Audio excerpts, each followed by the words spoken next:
Ya, kembali di Prime Time News. Saya sudah ada pertanyaan tadi ke Pak Bang Junimart, tapi saya minta dikonfirmasi dulu dari luar dulu, dari Mas Hanta dulu. Mas Hanta, ada instruksi tadi langsung dari Ketua Fraksi Golkar, Pak Ade Komarudin, agar anggota MKD yang berasal dari fraksi Golkar untuk mensupport Setia Novanto. Maksudnya apa ini? Ya, kalau implikasi support itu maknanya adalah mengawal supaya persidangan dilakukan secara transparan, kemudian sesuai aturan, standar begitu, menurut saya sah-sah saja.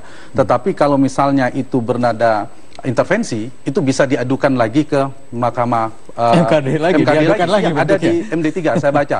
Jadi ada pihak misalnya di pasal berapa itu termasuk fraksi misalnya berusaha mengintervensi proses MKD bisa di-MKD-kan lagi. Itu poinnya ya sebelum soal Golkarnya. Nah, tadi saya melanjutkan Mas Ganjar di pasal 122 itu Mahkamah Kehormatan Dewan itu memang memiliki tugas untuk melakukan penyelidikan, mungkin dalam konteks bukan seperti di hukum, lembaga hukum ya, penyelidikan dan verifikasi, dan keputusannya itu adalah bersifat mengikat, final dan mengikat, dan itu kecuali yang sifatnya paling keras, misalnya sanksinya adalah pemberhentian tetap keanggotaan. Nah, itu harus dibawa ke paripurna. Tapi di luar itu bisa.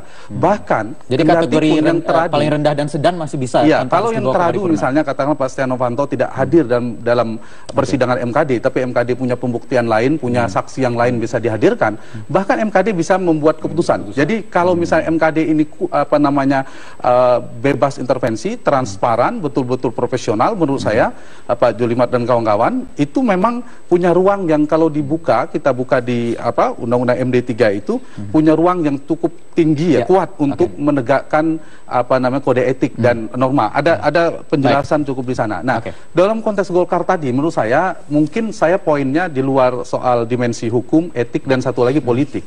Nah, Golkar mungkin bisa belajar juga dari partai-partai lain meskipun ini belum tersangka ya, bukan kasus hukum katakan belum melari ke sana. Misalnya yang terakhir misalnya Partai Hanura dengan kasus kadernya, kemudian Nasdem tersangka, ada treatment yang ditangkap oleh publik ketika ada sikap partai yang jelas. Meskipun ini belum, tetapi poin saya adalah untuk kasus tanda petik Ketua DPR harusnya standar etikanya lebih tinggi daripada anggota biasa. Nah, itu yang saya harapkan justru Golkar memiliki sikap yang dikirim kepada publik. Jadi di luar persoalan hukum, apa terkait tadi Pak Junimart katakan justru sudah ada klarifikasi bahwa rekaman itu betul. Nah, itu yang saya disayangkan. Tapi kalau sikapnya adalah menginstruksikan kadernya di MKD untuk mensupport. Nah, makna support itu dulu. Kalau itu dalam rangka mengawal agar transparan, kalau saya baca di media tadi Pak Bambang Susatyo dalam konteks ini transparan, itu positif berarti. Tapi kalau dalam rangka mengamankan dalam makna negatif tentunya itu tidak boleh. Justru bisa diadukan lagi ke MKD, tidak boleh mengintervensi proses di MKD. Ini yang saya pikir perlu dipertimbangkan oleh Golkar. Karena ini kan posisi ini paling cepat itu Golkar bisa ngambil keputusan karena ketua DPR-nya dari Golkar. Kalau Golkar memutuskan partainya lewat fraksi kemudian menarik pun misalnya karena pertimbangkan untuk menjaga kehormatan dan lain sebagainya, kemudian diganti dengan nama lain, itu bisa juga sebenarnya. Jadi sekali lagi jangan sampai kata mensupport atau memberikan dukungan itu salah tafsirnya macam-macam ini. Kata-kata supportnya kan memang bisa ditafsirkan macam-macam tadi itu. Betul. Tapi kita lihat begini secara jernih, yang sedang butuh disupport ini siapa? MKD. Jadi kalau Golkar mengeluarkan kata-kata mensupport Setia Novanto, berarti harus ditafsirkan yang lain. Intervensi? Bukan transparansinya. Bang Junimart yang bisa menjawab ini sebagai wakil. Secara politik keluarkan aja pernyataan Golkar mendukung. Bang Junimart silakan jawab sebagai wakil ketua Mahkamah Kehormatan Dewan yang mulai dikhawatirkan ini akan ada intervensi nih, Bang Junimart.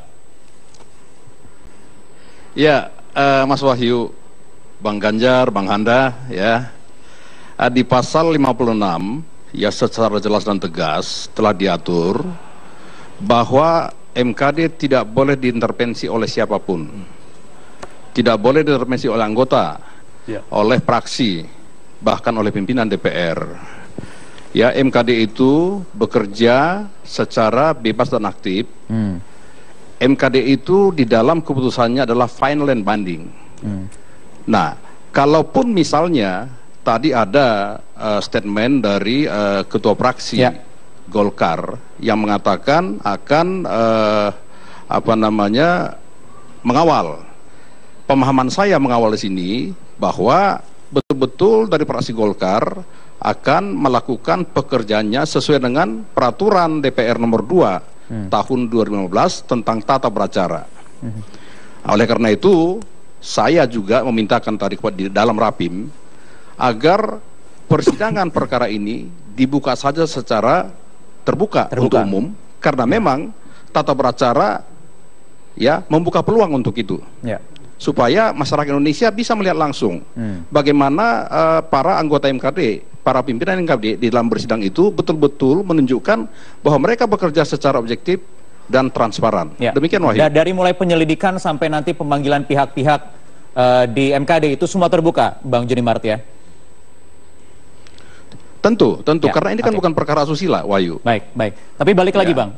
Tadi itu ada sikap dari ketua fraksi Golkar, walaupun tadi tafsirannya bisa macam-macam, mensupport atau mengawal.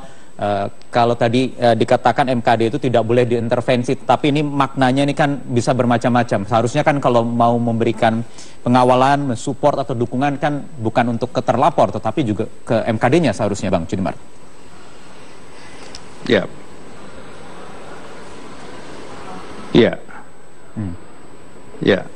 Ya, kemudian bagaimana?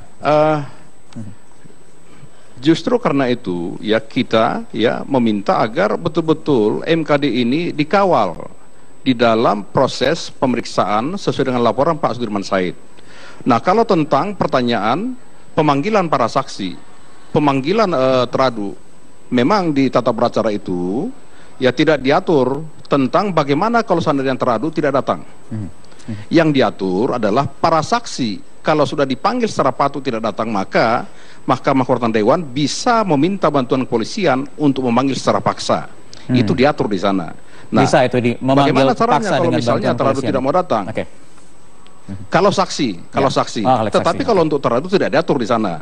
Ya, tapi tentu kita juga punya hak untuk melakukan terobosan. Saksi saja bisa dipanggil secara paksa, apalagi teradu, kan begitu. Jadi ini menjadi terobosan kami nantinya, dan tentu kita berharap ya bahwa si teradu ini ya betul-betul hormat kepada peraturan, hormat kepada jabatan. Hormat kepada MKD bisa in absentia lembaga ini, DPR. Bang, ya datanglah. Bang Joni Mart tadi Mas Ganjar tanya, jadi ini bisa sidang in absentia juga MKD dong, atau ternyata gimana? bisa in absentia ini, Bang, ternyata ya. Bisa saja karena pembahasan putusan juga ya di dalam tata beracara ya tidak harus dihadiri oleh teradu.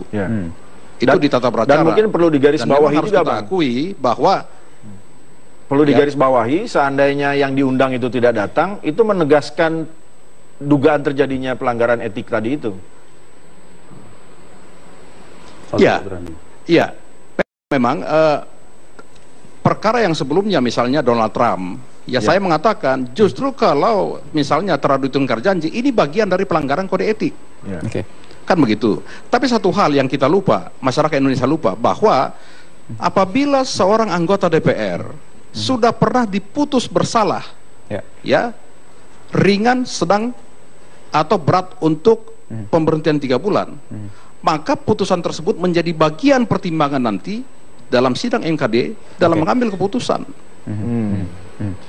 Ini menjadi kata kunci nanti dalam persidangan. Jadi ada pemberatan, ada pemberatan di sidang kali ini berarti ya. Karena sudah melanggar sebelumnya. Baik Bang Joni Mart, nanti kita harus jeda dulu, nanti kami akan lanjutkan, termasuk tadi ada pertanyaan yang mungkin nanti harus dijawab juga oleh Bang Joni Mart terkait kewenangan MKD ya, apakah juga bisa membedah substansi dari isi rekaman percakapan dan lain sebagainya. Kita akan lanjutkan nanti usai jeda berikut ini.